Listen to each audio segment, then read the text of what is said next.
ஆதியாகமம் அதிகாரம் 3. தேவனாகிய கர்த்தர் உண்டாக்கின சகல காட்டு ஜீவன்களைப் பார்க்கிலும் சர்ப்பமானது தந்திரமுள்ளதாயிருந்தது. அது ஸ்திரீயை நோக்கி, நீங்கள் தோட்டத்தில் உள்ள சகல விருட்சங்களின் கனியையும் புசிக்க வேண்டாம் என்று தேவன் சொன்னது உண்டோ என்றது. ஸ்திரீ சர்ப்பத்தைப் பார்த்து, நாங்கள் தோட்டத்திலுள்ள விருட்சங்களின் கனிகளை புசிக்கலாம். ஆனாலும் தோட்டத்தின் நடுவில் இருக்கிற விருட்சத்தின் கனியைக் குறித்து தேவன், நீங்கள் சாகாதபடிக்கு அதை புசிக்கவும் அதைத் தொடவும் வேண்டாம் என்று சொன்னார் என்றாள். அப்பொழுது சர்ப்பம் ஸ்திரீயை நோக்கி, நீங்கள் சாகவே சாவதில்லை. நீங்கள் இதை புசிக்கும் நாளிலே உங்கள் கண்கள் திறக்கப்படும் என்றும், நீங்கள் நன்மை தீமை அறிந்து தேவர்களைப் போல் இருப்பீர்கள் என்றும் தேவன் அறிவார் என்றது.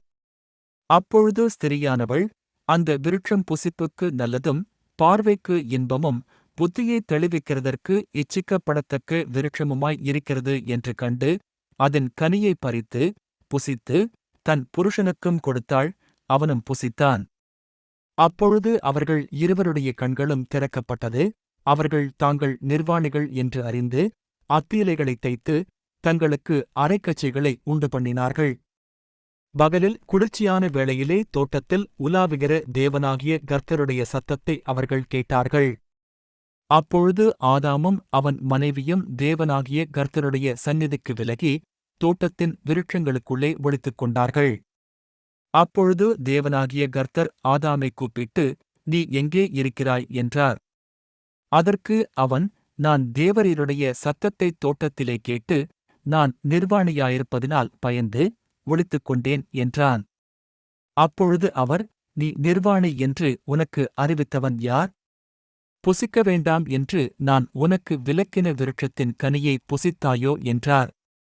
அதற்கு ஆதாம், என்னுடனே இருக்கும்படி தேவரீர் தந்த ஸ்திரீயானவள் அவ்விருட்சத்தின் கனியை எனக்குக் கொடுத்தாள், நான் புசித்தேன் என்றான். அப்பொழுது தேவனாகிய கர்த்தர் ஸ்திரீயை நோக்கி, நீ இப்படி செய்தது என்ன என்றார். ஸ்திரீயானவள், சர்ப்பம் என்னை வஞ்சித்தது, நான் புசித்தேன் என்றாள். அப்பொழுது தேவனாகிய கர்த்தர் சர்ப்பத்தைப் பார்த்து, நீ இதை செய்தபடியால் சகல நாட்டு மிருகங்களிலும் சகல காட்டு மிருகங்களிலும் சபிக்கப்பட்டிருப்பாய். நீ உன் வயிற்றினால் நகர்ந்து உயிரோடிருக்கும் நாளெல்லாம் மண்ணை தின்பாய். உனக்கும் ஸ்திரீக்கும் உன் வித்துக்கும் அவள் வித்துக்கும் பகை உண்டாக்குவேன். அவர் உன் தலையை நசுக்குவார், நீ அவர் குதிங்காலை நசுக்குவாய் என்றார். அவர் ஸ்திரீயை நோக்கி, நீ கர்ப்பவதியாயிருக்கும்போது உன் வேதனையை மிகவும் பெருகப் பண்ணுவேன். வேதனையோடே பிள்ளை பெறுவாய். உன் ஆசை உன் புருஷனைப் பற்றியிருக்கும், அவன் உன்னை ஆண்டு கொள்ளுவான் என்றார். பின்பு அவர் ஆதாமை நோக்கி, நீ உன் மனைவியின் வார்த்தைக்கு செவிகொடுத்து புசிக்க வேண்டாம் என்று நான் உனக்கு விலக்கின விருட்சத்தின் கனியை புசித்தபடியினாலே பூமி உன் நிமித்தம் சபிக்கப்பட்டிருக்கும். நீ உயிரோடிருக்கும் நாளெல்லாம் வருத்தத்தோடே அதன் பலனைப் புசிப்பாய்.